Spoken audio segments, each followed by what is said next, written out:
I know this is a wide open question as well. You're going to know so much more in 4 to 6 weeks, but I'm going to throw it out there anyway because you got some very solidified units up front and at linebacker. The secondary's wide open. But if you throw it all together, just considering the talent level, what we know from Dan Lanning, are you expecting, despite the losses, and Kayvon Thibodeau, of course, one of the more talented guys in the country, this defense to be cycling up where this is potentially maybe the best defense in the conference or otherwise? I think the ceiling's there for it to be the best in the conference, and I say that knowing Utah was better a year ago. The Utes did lose Devin Lloyd, their best defensive player, lost a couple other guys that were key up front.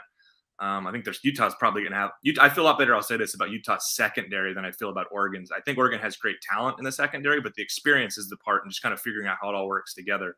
I feel pretty confident saying Oregon's front seven, if it all comes together, should be the best in the conference. I think that's actually something I can say somewhat definitively, assuming full health, which a year ago was no sure thing. I lost, I think, about half a dozen linebackers, it felt like, for parts of the season or the whole season. It's the secondary for me that I think has a lot of talent.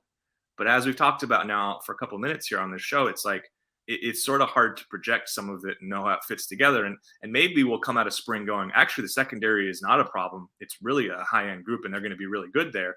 But I could also see us coming out of the spring going, well, maybe we know who 2 or 3 of the starters are, but we still have questions at a handful or, a couple other spots. And that could be concerning. But yeah, the ceiling for this group feels like it should be among the best in the conference. And if it all comes together, I think this could be a pretty special unit when you consider who's leading the group.